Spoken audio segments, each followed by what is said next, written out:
O presidente Jair Bolsonaro recebeu neste domingo o senador Márcio Bittar, que relatou que há uma crise no Acre pelas cheias dos rios.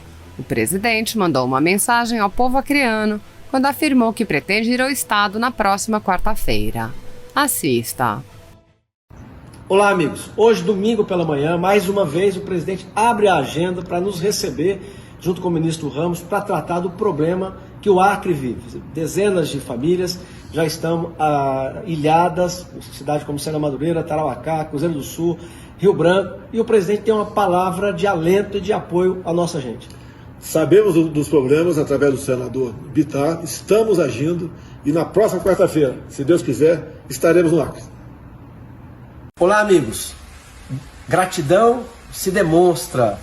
Mais uma vez eu quero lembrar coisas do governo federal do presidente Bolsonaro. Foram 160 bilhões de reais do governo federal em ajuda a todos os estados do Brasil e aos municípios. Só o caso do Acre, o nosso estado, eu estava aqui fazendo a negociação do acordo que nós aprovamos. O Acre foi beneficiado por quase 1 bilhão de reais entre dinheiro e aquilo que o estado pôde deixar de pagar de dívida que tinha com a União.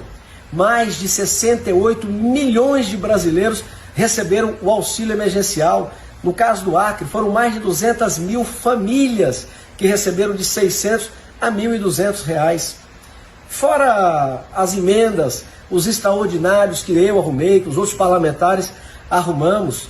Além de que, vamos lembrar, o Supremo Tribunal Federal determinou quem fecha, quem não fecha, quem cuida do dinheiro que foi para os estados e municípios são os prefeitos e os governadores. Eu estou aqui em Brasília, no meu local de trabalho. O governo federal tive com o Bolsonaro a semana passada. Nós aqui vamos criar mais algum tipo de benefício, seja prorrogar o auxílio emergencial, criar um novo programa, mas o governo brasileiro, o Bolsonaro já deu sinal verde. Nós vamos continuar ajudando as pessoas que ainda precisam. Fechar totalmente o comércio não é solução.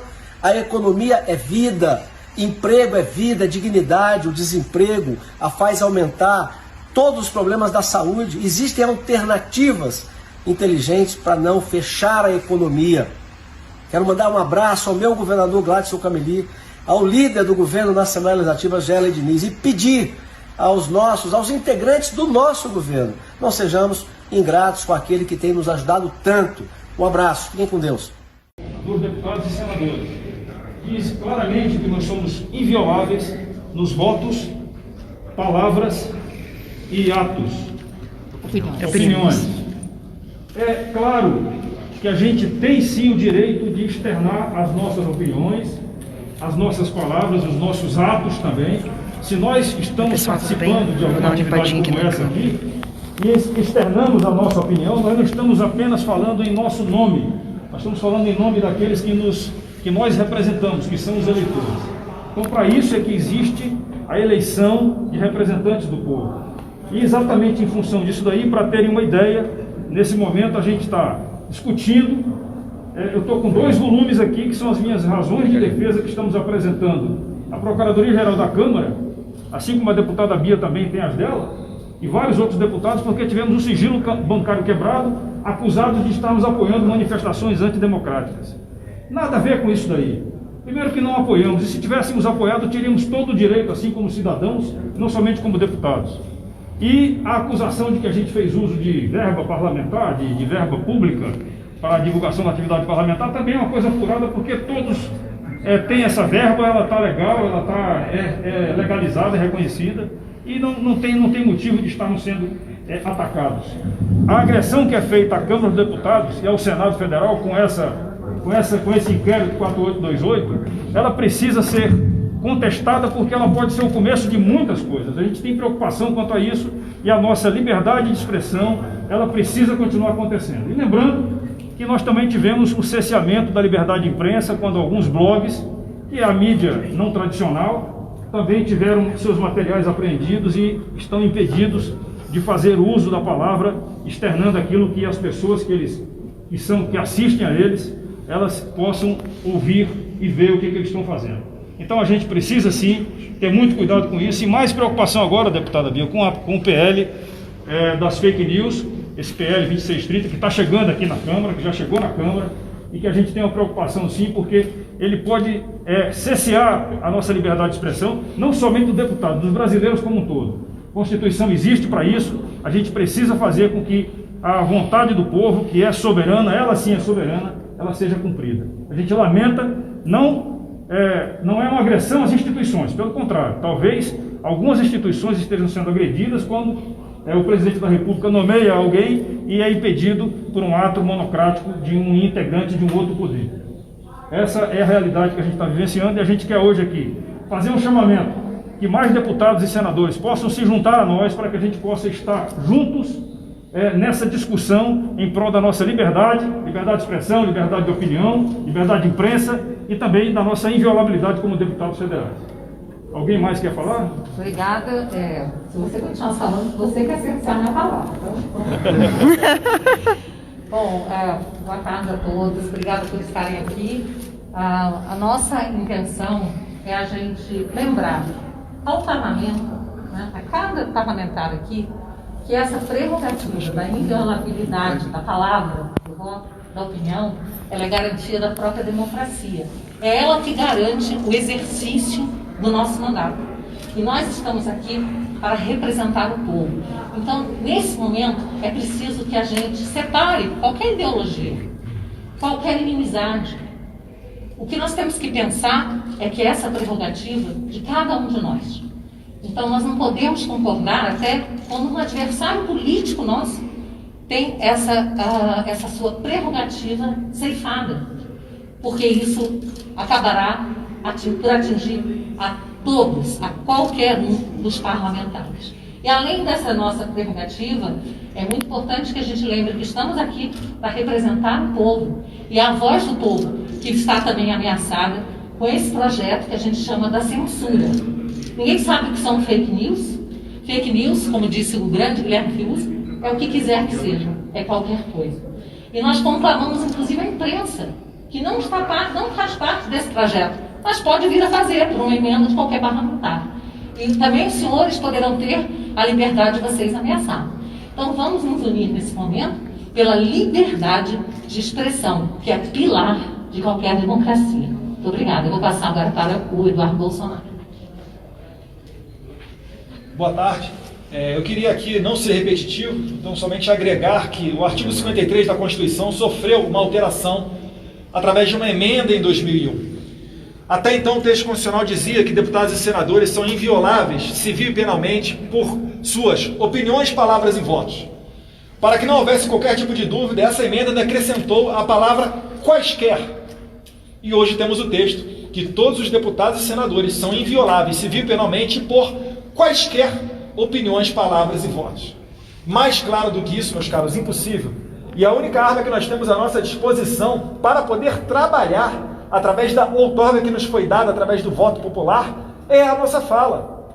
Não faz qualquer sentido esse inquérito sobre manifestações antidemocráticas que está atingindo nós aqui dentro do Congresso. E outra coisa, a gente pede sim, porque essa é uma causa institucional suprapartidária, a gente tem que ter o apoio da Procuradoria da Câmara. Eu lamento que o presidente Rodrigo Maia, que ele não seja uma voz mais expressiva diante da quebra de sigilo de 10 parlamentares. 11 parlamentares, perdão, obrigado, Carla.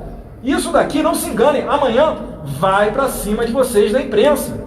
A deputada Bia falou muito bem sobre o PL 2630. Está se criando uma atmosfera em que o projeto de lei vai cercear a liberdade de expressão e está sofrendo críticas da direita, da esquerda, do Facebook, de órgãos de imprensa. Mas eu gostaria de ver mais apoio em relação a esse sentido. Óbvio que nós temos nossa diferença. Vocês sabem que eu sou um crítico de boa parte da imprensa. Mas eu não quero de maneira nenhuma ganhar essa guerra calando os senhores. Vamos para o debate. Agora, como é que a gente vai poder debater e melhorar as políticas da nossa sociedade se eu estou com medo de falar uma coisa e ser preso? Ou se o internauta, como por exemplo o Oswaldo Eustáquio, que faz um trabalho jornalístico, se ele fala alguma coisa e ele é preso? Não faz sentido. Então é somente esse o nosso apelo. Eu agradeço aqui aos deputados dos mais diversos partidos. Aqui, às vezes, tem deputado aqui que a gente troca farpa no plenário, mas a gente está aqui hoje, por quê? Porque nós somos maduros o suficiente para entender que numa democracia o direito à liberdade de expressão tem que tem que valer, tem que viger, independentemente da vontade de uma ou outra autoridade. Então, passo a palavra aqui a quem desejar fazer uso da palavra: Santinho, Hildo, Pedro Lucas, Paulo Eduardo Martins, Nivaldo. Pode. Boa tarde a todos e a todas. Esse é um momento que pede que a gente faça uma grande reflexão sobre o que vem acontecendo em nosso país. Não tem espaço para nós sairmos da crise que estamos passando, diminuindo a importância de qualquer um dos pilares dessa democracia. E quando eu digo qualquer um, é qualquer um mesmo. Poder executivo, poder legislativo e poder judiciário. Nós não estamos aqui atacando a instituição.